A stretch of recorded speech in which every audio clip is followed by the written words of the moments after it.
bienvenidos a Entre Cafés y Experiencias. Mi nombre es Laura Monroy Sánchez y mi compañero de fórmula, Jorge Manzano. Hoy estaremos aquí para adentrarnos a un mundo fascinante, el psicoanálisis. En este podcast estaremos desmintiendo algunos conceptos erróneos y trataremos de conectar con expertos, en este caso nuestro invitado especial, que nos ayude a entender, que nos ayude a abrir un poco más nuestra mente y nuestras emociones. Hoy nuestro tema es mitos y realidades del psicoanálisis. Muchas personas tienen algunos preconceptos sobre lo que implica el psicoanálisis, así que no se pierdan este programa, acompáñenos. Tenemos hoy de invitado especial a Gustavo, un colega enfocado en el psicoanálisis, con más de 15 años de experiencia en la psicología clínica. Pero nuestro amigo Jorge nos dará una breve semblanza de nuestro compañero y colega, Gustavo. Ok, bueno, primero saludarlos. Un gusto compartir con ustedes esta nueva experiencia, sobre todo de aprendizaje y de vivencias, como lo hemos mencionado, acompañados a través de una taza de café.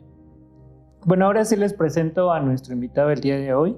Él es Gustavo, es licenciado en Psicología por la Universidad Iberoamericana, tiene una maestría y especialidad en Psicoterapia Psicoanalítica, también una maestría en Educación basadas en competencias, es certificado por conocer en primeros auxilios psicológicos, cuenta con un diplomado en terapia familiar y de pareja, en terapia breve para el duelo, en psicodiagnóstico clínico, y tiene más de 24 años de experiencia profesional, 17 años de experiencia docente universitaria y actualmente funge como psicoterapeuta y docente actualmente. Bueno, pues vamos a conocer un poquito más acerca de él y como lo hemos preguntado en otras de nuestras emisiones a nuestros invitados, importantísimo, ¿no, Gus? ¿Cómo decidiste estudiar psicología? Bueno, es una historia un poquito larga, porque yo originalmente no pensaba ser psicólogo.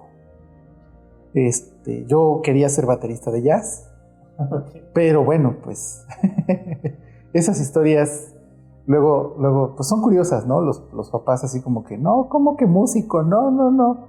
Tenían como mucho miedo de que yo, pues sí, fuera a fracasar o dejara como la música y me convirtiera así como en un nini o algo así, ¿no? Entonces, pues caí en una evaluación de orientación vocacional después de estudiar un semestre de administración financiera. La contabilidad y yo de plano no nos llevamos, entonces dije, no, bueno, pues tengo que hacer algo con mi vida.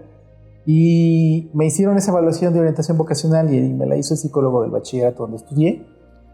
Y en cuanto me empezó a entrevistar y aplicar pruebas, etcétera, como que dije, caray, a ver, ¿cómo está esto? ¿Y esto qué mide? ¿Y esto qué mide? ¿Y esto qué mide? Y empecé a preguntar. Y como que algo resonó en mí y dije, yo quiero hacer esto. Oye, pero entonces, a ver, dime, ¿y qué estudiaste tú para psicología, no? Pero pues estaba yo muy verde, tenía 18, 19 años, entonces fue así como, no, pues psicología. ¿Pero psicología? Sí, psicología, soy psicólogo educativo. ¿Dónde estudias psicología educativa? Pues en tal y tal y tal. Órale, va. Y entonces, para hacer esto, ¿tú necesitas estudiar psicología? Sí. Pues ya. Entonces, digamos que me entregó mis resultados de la evaluación de orientación vocacional, pero pues ya no hice mucho caso al listado de carreras. Sí salí para músico, eso sí, tengo que recalcar. Pero dije, no, bueno, pues, a ver, psicología, ¿no? Porque eso está muy interesante. Inclusive recuerdo parte de las pruebas que me aplicó, que, bueno, claro, ya eso fue hace más de 25 años, ya no están vigentes, pero sí, esa fue la parte que me llevó a la experiencia, la anécdota que me llevó a psicología en concreto. Ok, muy bien. Dice que también eres psicoterapeuta y docente, ¿no? ¿Cómo decidiste ser psicoterapeuta y docente? Pues ya en la licenciatura de psicología, en el verano del segundo al tercer semestre, caí, digámoslo así, porque no sabía, no tenía ni idea. Pues apenas había cursado 2 semestres de la carrera y empezábamos a ver las primeras materias, etcétera, y caí en psicoanálisis. Yo no sabía que había caído en psicoanálisis. La idea original que tuve cuando entré a psicología es que yo quería ser psicólogo humanista. ¿Por qué quería ser psicólogo humanista? Pues porque el director del bachillerato donde estudié es psicólogo humanista. Entonces yo quería ser como él, ¿no? Ya una vez enfocado en psicología dije, quiero ser como ese cuate porque pues es muy exitoso.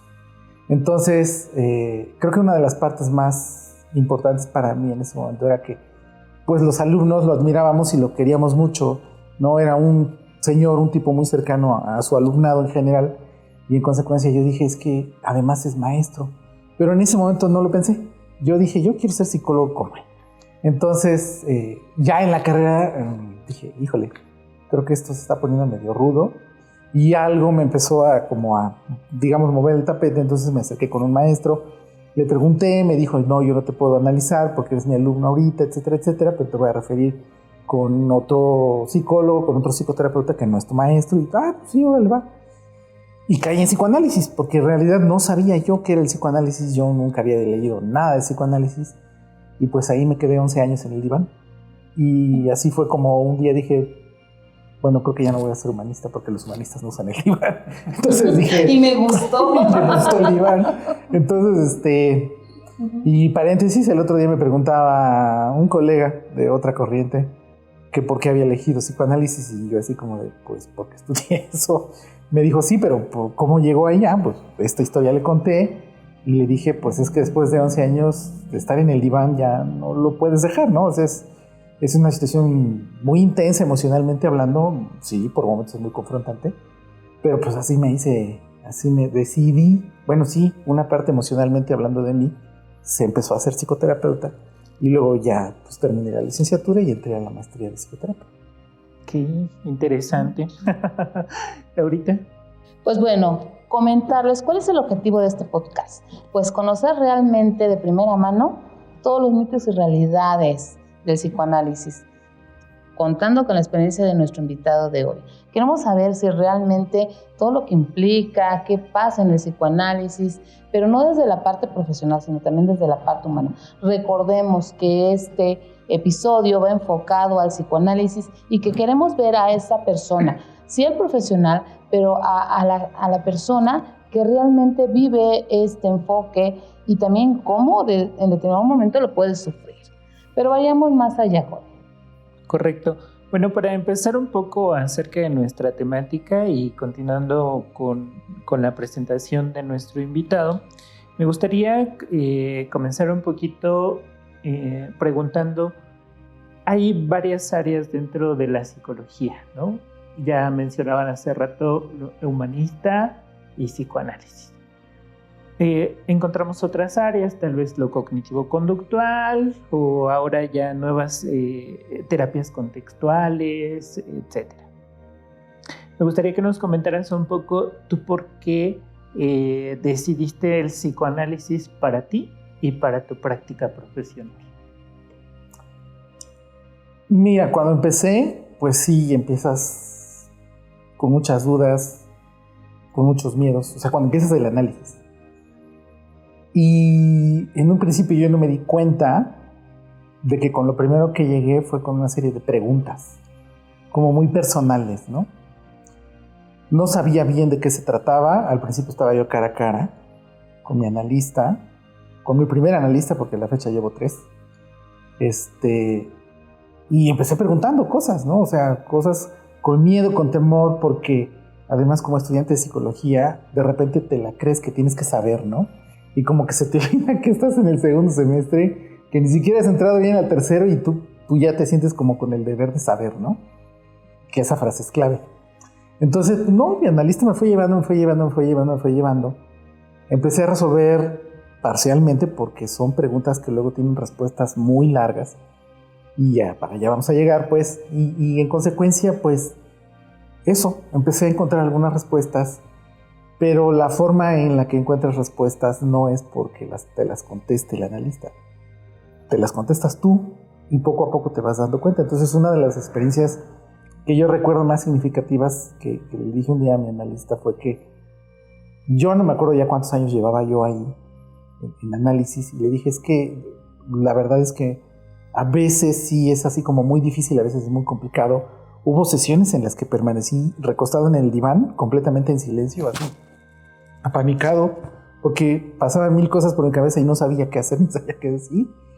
Y a veces así se terminó la sesión, o sea, 50 minutos de estar así como la momia de Tutankamón, casi con los bracitos así cruzados, y de no poder decir nada, porque de repente entras como una especie de shock, ¿no? Entonces, después, ya fuera de la sesión, me di cuenta de que mucho de lo que me estaba pasando es que, digamos que mi cabeza era como un cubo de Rubik, ¿no? De estos cubitos de colores, de cuadritos de colores, y como que había veces en que esos cubitos de colores se reacomodaban, y había veces en que no se podían acomodar y no encontraba yo la forma de acomodar algunas cosas porque dolía. ¿Sí me explico? Entonces, descubrirte, digámoslo así, a través de esta analogía del cubo de Rubik, de repente era así como de, es que yo sentía la necesidad de cambiar piezas. Como de repente algunas niñas, algunos niños le hacen, ¿no? Que le arrancan el cuadrito y se lo acomodan por acá y total que pues bueno, pero en la vida eso no lo puedes hacer, ¿no? Entonces era así como de, pues ¿cómo le voy a mover a este cuadrito de este color? Porque necesito que empate por acá o necesito que deje de empatar por acá y no puedes, no es fácil hacer esa parte, ¿no? Entonces, pero yo sentía como mi cerebro de repente se armaba, se desarmaba, se armaba, se desarmaba, se armaba, se armaba. Y había veces, insisto en esta parte, en que yo llegaba a mis sesiones así como de, pues sí, la verdad es que muerto de pánico, como en shock, y era así como, Dios mío, ¿qué va a pasar? ¿Qué voy a decir? Porque hay veces en la sesión, los famosos lapsus, que se te sale y dices, no, pero ¿qué dije? ¿Sí me explicó? Y luego, además, en el diván, pues no ves a tu analista, ¿no? Entonces, pues de repente es así como, oye, pero si estás ahí. ¿Por qué? Pues porque necesitas como esa resonancia, ¿no?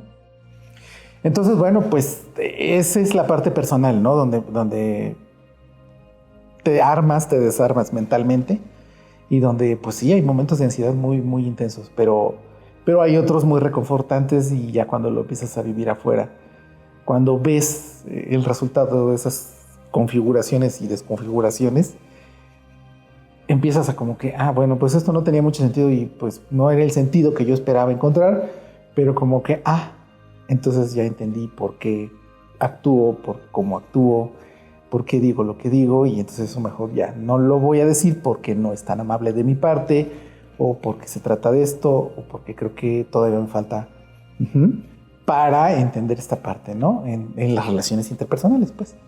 Y bueno, viendo ese tipo de cosas en mí, pues dije, bueno, pues ¿por qué no, verdad? O sea, ¿por qué no ser psicoanalista? Y entonces, pues ya, digo, me tuve que esperar a terminar la carrera, a titularme, etcétera, etcétera, y hacer el propedéutico de la maestría, etcétera, etcétera, y luego ya entrar en forma a la maestría, ¿no? Ok, interesante. Bueno, me gustaría antes, como un breve paréntesis, que le comentaras a nuestro público brevemente como en qué consiste el psicoanálisis, ¿no? Porque supongo que hay algo de ahí que te sorprendió para elegirlo, ¿no? ¿Qué es eso que hiciste clic con eso, por ejemplo? Es que yo creo que la parte más profunda, porque mucha gente podrá pensar, ¿cómo que 11 años? Bueno, ya aclaré que en realidad si junto los 3 análisis que llevo son 19, pues más los que faltan, porque de repente te das cuenta de que, caray, tengo que regresar porque esto ya no está funcionando otra vez, ¿no? En el último periodo de análisis que tuve, pues yo creía analizadas muchas cosas, igual que te vas llevando la sorpresa de que sí las tenías analizadas, pero había que darles otra repasada, ¿no? Entonces, de repente existe esta idea de que no, hombre, es larguísimo, interminable, no, ahí me voy a hacer momia y me van a enterrar ahí con todo y diván. No, porque finalmente no estás a la fuerza ahí. Es decir, yo, porque me eché un clavado súper profundo, ¿no? Y bueno, en ese sentido, lo que yo empecé a ver, insisto en esta parte, era como se configuraba la realidad para mí de manera distinta y veía más claro, ¿no? Esa claridad es la que, por ejemplo, actualmente yo persigo con mis pacientes. Primero que tengan claro dónde están parados, dónde están pisando, ¿no? Y a lo mejor a la gente le falta un poco esa noción porque de repente parece que como que hacemos pases mágicos oscurantistas o sacamos la varita como Harry Potter. Y no, para nada. No. Primero yo creo que es importante que la persona llegue, se siente, se acomode y sepa dónde está, cuál es su panorama, cómo está en su panorama personal Y bueno, pues de ahí en más lo que quiere empezar a trabajar, lo que quiere empezar a analizar de su persona, ¿no? Porque siempre estamos hablando con esa persona de, valga la expresión, de su persona, ¿no? Entonces, yo tomo prestada esa expresión humanista de la terapia centrada en el cliente y digo, bueno, pues es que el psicoanálisis es igual, pero nada más que no se llama así, ¿no? Entonces siempre estamos escuchando a la persona, siempre estamos escuchando si la persona se escucha a sí misma, ¿no? Esa es la otra parte. Y cómo se está escuchando a sí misma. Porque de repente la persona llega con creencias muy arraigadas, profundamente arraigadas, donde está convencida de que es la peor persona del mundo y cuestiones así. Y pues hay que ir desmenuzando esa parte, ¿no? Poquito a poco, porque ni tanto que queme el santo, pues ni tanto que no lo alumbre, ¿no? Y cuando hay que confrontar algunas situaciones, pues las confrontamos, pues. Porque no vamos a andar tapando el sol con un dedo, ¿no? Y eso es a lo mejor un poco lo que a la gente le espanta, porque, pues, ¿qué me van a hacer? ¿Qué me van a decir?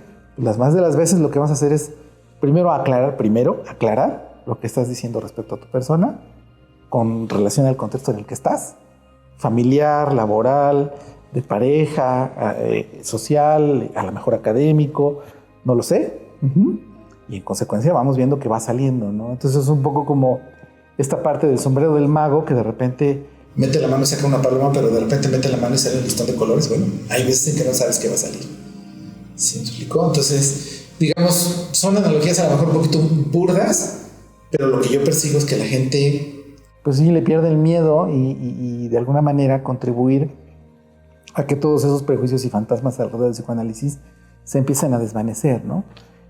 Porque creo que es importante que la gente haga introspección sobre su propia persona, vaya. Ok, retomando la parte de los mitos, justo, tú acabas de decir uno que mucha gente lo tiene ahí palpable, ¿no? Que el psicoanálisis es eterno. Yo creo que con lo que tú estás comentando, déjame, a lo mejor estoy diciendo alguna falacia, ¿no? Pero ¿es realmente cierto esto? ¿O depende de la persona y de todos esos procesos internos que tiene que manejar? ¿Qué opinas? Voy a tratar de ser muy concreto. Una de las cosas que se plantea en el análisis tiene que ver con el tiempo interno, digámoslo así, o el timing interno de la persona y las decisiones que tiene que tomar en su vida. Y si ese es el momento interno para tomar esas decisiones. Entonces muchas veces las personas se van del análisis después de un año. Hay personas que van 1 o 2 sesiones y no regresan. Hay personas que van 6, 7 meses y de repente se te desaparecen por las razones que sean, pero se desaparecen. Hay algunas que regresan X tiempo después, ¿no? Por ejemplo, mi primer paciente, el primeritito paciente que tuve, me buscó 20 años después para regresar a análisis. Entonces es una experiencia que dices, wow, o sea, 20 años tardó pero regresó. O sea, lo importante fue que regresó. ¿Regresó a qué? Pues a recuperar ese espacio de análisis, ¿sí me explicó? Entonces, no es cierto que la gente se eternice ahí porque digo, pues nadie los amarra al diván, o nadie los amarra al sillón, ¿no? Yo creo que tiene que ver mucho con el timing. Hoy en día sí también tiene que ver mucho con la economía, sí con la privacidad, porque después de pandemia ya no fue lo mismo, etcétera, etcétera. Se presentaron escenarios, por ejemplo, vía internet y hacer la consulta vía internet, pues por las restricciones de contacto social que teníamos, etcétera, etcétera. Y de repente la gente descubrió que podía ser una alternativa, ¿no? Entonces, bueno, ahí hay toda una discusión, ¿no? Que ahorita no me voy a meter porque es larguísima, pero tiene que ver con ese tiempo interno de las personas. ¿Cuánto tiempo puede la persona darse en análisis? Y creo que eso tiene que ver mucho con las decisiones que tiene que tomar. La gente se da cuenta, de repente tiene la decisión ya así aquí, la tiene, y literal, ¿me la tomo o no me la tomo la decisión? No, yo creo que no me la tomo. Y entonces a veces se va. Y hay veces en que dice, bueno, me la voy a tomar, pero ¿puedo seguir aquí? Sí, claro, puedes seguir aquí. Bueno, pues a ver, de a poquito, porque está muy caliente la decisión que tengo que tomar. Y pues hay veces en que la gente no se la quiere aventar sola. Y ese es un escenario bien particular. De repente hay trances, digámoslo así, o tránsitos que uno se tiene que aventar solito. Es decir, por uno mismo. Y eso a la gente luego no le encanta, ¿no? Pero bueno, es que no son cosas que uno plantee como analista. La gente se da cuenta de que ese tiro se lo tiene que aventar sola y bueno, pues, ¿no? Es cuando decide o se queda o se va. Y hay personas que a pesar de que se van, de todas maneras se avientan el tiro. Perfecto. Segundo mito, ¿no? Porque bueno, todos estos mitos fue de un consenso que estuvimos manejando y bueno, nos parecieron interesantes. ¿El psicoanálisis solamente se centra en la etapa de la niñez? ¿Cierto o falso? Ah, ya estamos como en ciertos programas. Ajá. No. Bueno, es que de entrada cuando llega la persona, voy a tomar prestado otra expresión que no es psicoanalítica, pero pues llega en el aquí y en el ahora. ¿Por qué le hago así? Porque es lo que la gente cree. Pero no llega sola, pero llega ella y su inconsciente. Y entonces uno con una oreja escucha el aquí y el ahora, y con otra oreja empieza a escuchar esa parte inconsciente que la persona no tiene consciente de sí misma. ¿Sí me explico? Entonces, pues uno le tiene que dar tiempo a la gente de que se acomode, ¿no? El silloncito puede estar súper cómodo, pero es como este cuento de la princesa y el garbanzo, ¿no? Donde la persona era tan sensible que se acostaba sobre 1500 cojines y seguía sintiendo el garbanzo. Bueno, pues hay personas que siguen sintiendo esa comodidad y hay que darles tiempo para que se acomoden. ¿Qué pasa ahí? Que invariablemente la persona empieza a hablar de sí misma desde ese momento en el que llega hacia atrás. No lo puede evitar. No es que uno los force a cuéntame de cuando eras niño, cuéntame de cuando eras adolescente. No. Solita la persona empieza, no, pues es que me pasó y me dijo y me quitó y me puso y fui y vi y todo. Y de repente si hay alguna pregunta que surge por ahí de que ¿y cuántos años tenías por ahí? Ah, no, pues tenía tales, ok. Sigue con su relato y de repente, bueno, pero a ver, ubícame. ¿Y de cuántos años estamos hablando ahí? Ah, no, pues de cuando era niño. Pero no nos quedamos clavados ahí, porque hoy estamos viendo a esa persona ya, digamos, grande, ¿no? Y de todas maneras vemos por ahí algunos matices de esa niñez, ¿sí me explicó? Entonces no estamos ni atados al pasado, porque esa es otra de las cosas, ¿no? La gente cree que es que nada más voy a hablar del pasado y voy a hablar del pasado. No, luego la gente no se da cuenta de que en la misma sesión habla del pasado, del presente, de lo que cree que va a venir en el futuro y se vuelve a regresar y hay que estar pendiente de todos esos ires y venires. Ok, entonces, falso. Hablamos pasado, presente y hasta el futuro. Sí, claro. ¿No? Tercer mito, veamos, dice. Solamente el psicoanálisis se enfoca en el inconsciente y en los sueños, porque ya de repente, ¿no? A ver, te cuento mi sueño y dime. Es como léeme la bolita, ¿no? ¿Qué significa? Yo cobro 50 pesos, ¿tú cuánto? ¿No es cierto? Aquí voy a hacer alusión un poco aparte de mi formación académica. Yo no me había dado cuenta hasta la pandemia que muchas de las veces lo primero que empezaba haciendo yo era primeros auxilios psicológicos. O sea, sí me formé como psicoterapeuta psicoanalítico y siempre mi marco de referencia ha sido ese. Pero cuando la gente llegaba a mi consultorio, yo luego no me daba cuenta de que lo primero que hacía era primeros auxilios psicológicos. Me di cuenta en la pandemia, gracias a un amigo, me dice, oye, vamos a hacer la certificación. Y al principio, así como, no, pero ¿cómo que? A regañadientes, honestamente, sí. Al principio estaba yo muy resistente, hasta que de repente dije, ah, caray. Lo que he venido haciendo en los últimos 20 años ha sido primeros auxilios psicológicos y entonces algunas personas resuelven ese episodio, ese periodo de crisis psicológica y se quedan en análisis. Y entonces es cuando, digámoslo así, te empiezan a mirar a ti un poquito más claramente según su historia. Y es ahí donde el inconsciente sigue jugando. Sí, no perdemos de vista el inconsciente, es uno de los conceptos centrales del psicoanálisis.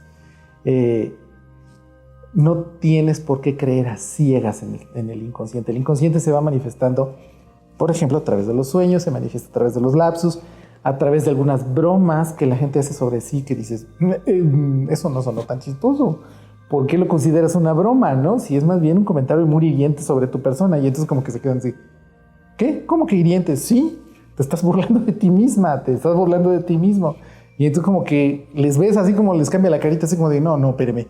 Pero pues es que yo lo dije en broma. Y pues sí, lo dijiste en broma, pero no es tal, ¿no? O sea, fíjate en estos elementos y no es tal, ¿no? Y sí, a veces aparecen los sueños, que decía Freud eran la vía regia del inconsciente, y hay sueños, ¿cómo le podemos decir? Que hablan un poquito más profundamente de la gente que otros. Y de repente sí me ha pasado que hay sueños que retomo una vez, y retomo 2 veces, y retomo 3, porque es un sueño de contenidos simbólicos muy fuerte, muy pesado. Cuando le ayudas a la persona a desenmarañar ese nudo gordiano de ese sueño que trae, la persona se queda como reflexiva, se pone a pensar, a veces lloran mucho, a veces dicen, ah, caray, yo no me esperaba esto, ¿no? Pero bueno, sí, trabajamos con los sueños, nada más que no crean que toda la vida estamos hostigando a la gente. ¿Qué soñaste? ¿Y qué soñaste? ¿Y qué soñaste? No. La gente llega solita y te dice, oiga, ¿qué cree que soñé esto? Oiga, es que ¿qué cree que soñé esto, aquello, y con aquel, ¿y por qué soñé esto? Ah, bueno, pues no sé, a ver, cuéntame, ¿no? Y entonces está uno con una oreja al gato y con otra al garabato, ¿no? En ese sentido. Pero sí, siempre está uno pendiente del contenido. Ajá. Ok, ¿los sueños pueden ser repetitivos? Sí, existen sueños repetitivos. Ya dice Jorge, yo me está viendo como, a ver, vete a la consulta, ¿no? No, porque sí, hay algunos sueños que justo se pueden repetir, ¿no? Y que te están mandando como, pues, esta parte de su inconsciente. Te platico mi sueño, Jorge, ¿lo quieres escuchar? ¿Lo quieren escuchar? Aquí el público, bueno, si no lo quieren escuchar, lo voy a decir. Ok, rápido, lo voy a decir, 2 minutos. Yo soñaba, justo cuando yo estaba cuidando a mis hijos pequeños, repetidamente que estaba en un salón de clases, en preparatoria, haciendo un examen y que no sabía, ¿no? Llegaba y, examen sorpresa, ¿no? Y yo, entre comillas, no había estudiado. Pero en cuanto me sentaba, empezaba a escribir. Se repitió, creo, como 5 o 6 años. Solución del caso. ¿Qué era la parte inconsciente? Yo quería seguirme preparando académicamente. Cuando empiezo a estudiar la maestría, desapareció. Bueno, ya sigamos, ya después me dan los resultados, pero no me cobres. Y ahí viene la siguiente pregunta. Fíjate bien, ¿qué dice? Mito o realidad, que es el psicoanálisis es una terapia elitista y anticuada, que solamente los que tienen recursos pueden acceder a ella. No solamente los que tienen recursos o poder adquisitivo pueden acceder a ella. Pues prácticamente cualquier persona que desea analizarse lo puede hacer. Lo que pasa es que específicamente el psicoanálisis no puede ser gratis. A lo mejor otros modelos de psicoterapia sí, pero el psicoanálisis específicamente no puede ser gratis. Porque lo que no te cuesta o pagas en dinero, de alguna manera te va a costar o lo vas a terminar pagando. Y ese es un riesgo que los psicoanalistas no corremos. Pónganse a pensar cuántas posibilidades hay de pago y te vas a así como, no, espérate, como que... ¿Sí? O sea, entonces es preferible que cueste en dinero a que cueste, por ejemplo, en dignidad. ¿Sí me explico? Entonces, además es tiempo que estás invirtiendo en tu persona.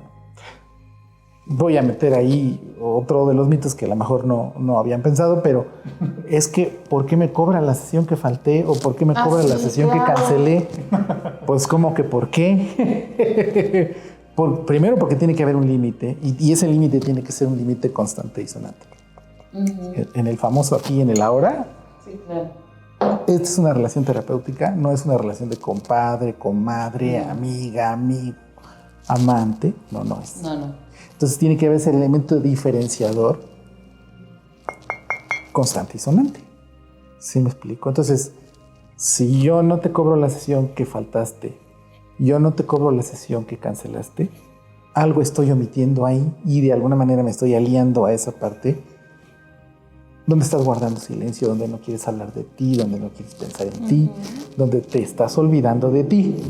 Sí, pero en relación con... ¿Sí me explico? Para nosotros en psicoanálisis la relación terapéutica es muy, muy, muy importante porque una de las cosas que sostiene el análisis no es que amarre uno a la persona a la silla o al diván, es la relación terapéutica. Es esa transferencia, cara de qué me ve el paciente. Yo tengo que estar siempre pendiente, cara de qué me ve el paciente, cara de qué me ve el paciente. Y puede cambiar de sesión a sesión. Hay veces en que te ven cara de papá, de mamá, de abuelito, de tío, de primo, de vecino, de novia, de exnovio, independientemente del género o del sexo.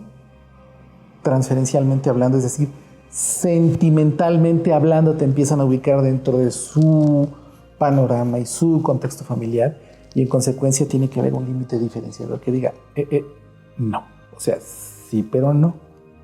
¿Sí me explico o no me explico? Claro. ¿Sí? Entonces, ¿cuánto vas a cobrar? Bueno, eso dependerá de tus años de experiencia, de tus años de análisis, etcétera, etcétera, pero bueno, no es para elitistas.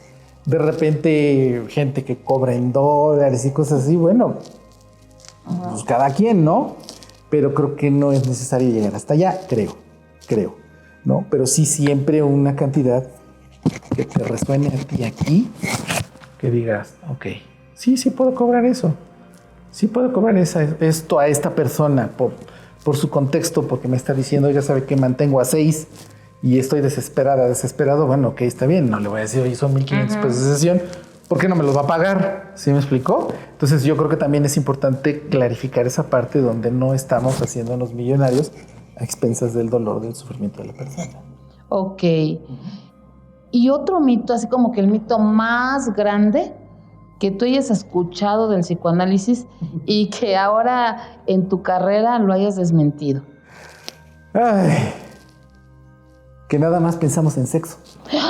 Ay, No, sí, es que... Dios mío. Una alumna hace muchos años llegó y me dijo, profe, ¿qué cree? Que le dije a mi abuelita que iba a estudiar psicología, o sea, ni siquiera psicoanálisis. Y su abuelita agarró y le hizo así, le dije, ay, hijita, puro sexo. No, o sea, los psicoanalistas no pensamos únicamente y todo el tiempo en puro sexo, ¿no? O sea, sí, claro, la sexualidad de la persona la cuestiona. Es decir, la persona se cuestiona a sí misma en diferentes facetas, pues. Nosotros no perseguimos a la gente pensando todo el tiempo en sexo. Y sí me lo han dicho colegas que ya tienen algo de...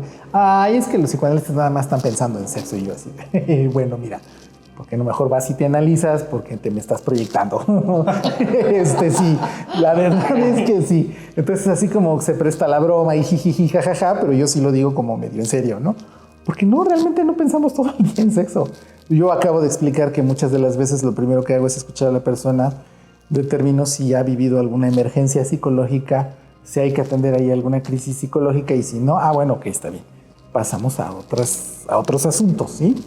Pero, por ejemplo, mucho de lo que ha pasado ahora, y lamentablemente sí es una situación como muy crítica, casi de epidemia, que me disculpen los epidemiólogos por usar su palabra, pero no encuentro ahorita otra mejor, donde recibes muchísimas víctimas de violencia de género, muchísimas víctimas de agresión sexual y muchísima gente que apenas está alcanzando como a poder hablar de pérdidas de pandemia. Sí. Entonces no les va a salir uno con que, es que su sexualidad y su sexo, y pues, no, espérame. Pues el primer ubicado tiene que ser uno, ¿no? ¿Qué me está diciendo, no? Sobre el terreno de qué vamos a trabajar primero. Y ya después si sale algo sobre su sexualidad, bueno, pues sí lo abordamos, claro que sí. Pero si la persona lo quiere hacer. ¿Sí me explico? Muy bien. Bueno. Varias de las pues ahora sí, mentiras o esta parte de los mitos han quedado abajo. Sigamos. Ok. Bueno, ahora vamos a pasar a un punto más personal. Y me gustaría que nos compartieras o que le compartieras al público, si es que se puede, alguna situación personal o alguna problemática que tú hayas vivido y que hayas resuelto o hayas encontrado una solución desde el psicoanálisis. Pero no hay diván, oye. No, sí, acá afuera hay uno chiquito. Sí, hay uno chiquito. De veras, Jorge, se nos olvidó traerlo. Sí, hubiera estado excelente. Yo creo que el tema de las decisiones es trascendental. Yo creo que eso es una de las cosas que yo a nivel personal, ya lejos un poco como de esta parte del timing que hablé más como un poquito más técnicamente, yo creo que esa es una de las cosas, las decisiones. Las decisiones que he tenido que tomar en mi vida y que me he dado cuenta de que algunas eran ya impostergables. Es decir, ya me estaban costando demasiado en mi vida. ¿no? En energía mental, en energía afectiva, etcétera, etcétera. Inclusive que ya me repercutían en el campo laboral, ¿no? O sea, ¿con qué energía llegaba yo a trabajar? Pues si no la tenía disponible, ¿no? Entonces esa es una, ¿no? De la toma de decisiones que hay veces que ya son impostergables. La otra, yo creo que tiene que ver con esta parte de deconstruirme y utilizo la palabra con toda la seriedad del mundo porque tiene que ver con aspectos de violencia de género, donde yo me tuve que sumergir a analizar las formas en las que yo generaba, y a veces se me barre, pues sí, porque al mejor cazador se le va la liebre, ¿no?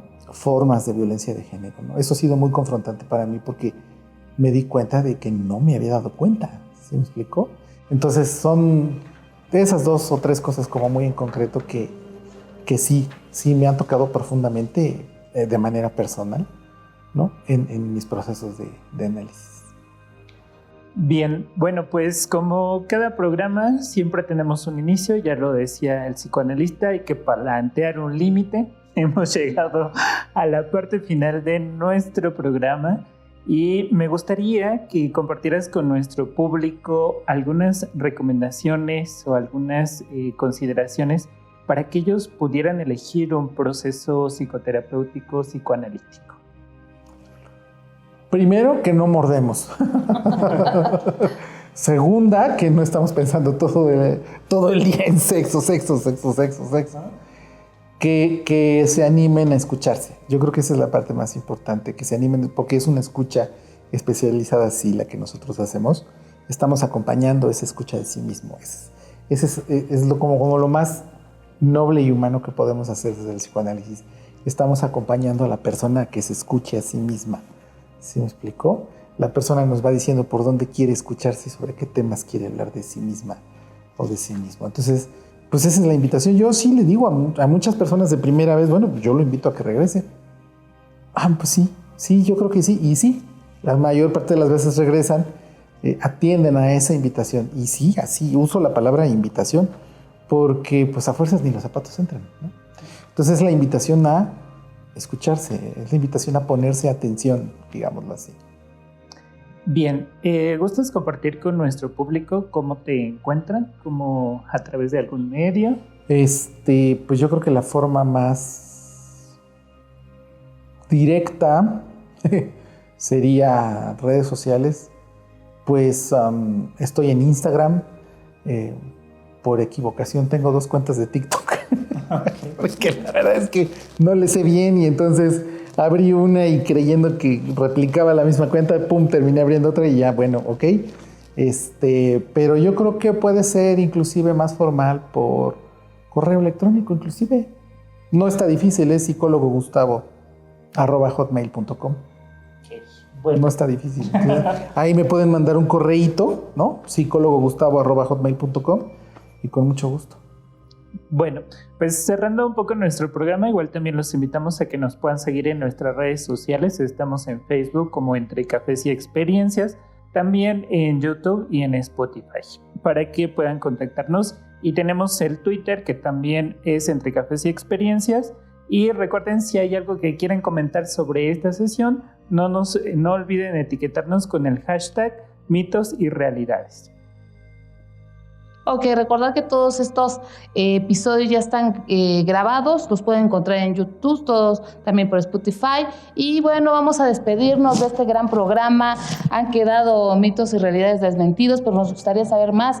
Te volveremos a invitar, yo creo que nos estamos pasando padre y justo pues vamos a agradecer a nombre de nuestro entrevistado pues las experiencias, ¿no?, que nos está compartiendo y también todo el conocimiento que nos dio sobre el psicoanálisis. Esperamos que ustedes estén en casa, que estén tomando también un cafecito una tacita de café con un chocolatito si tienen por ahí o a lo mejor con un panecito. Esperarlos para nuestra siguiente emisión. Entre Cafés y Experiencias. Es un gusto estar con ustedes. Mi nombre es Laura Monroy y mi compañero de fórmula, Jorge Manzano. Hasta la próxima. Hasta la próxima.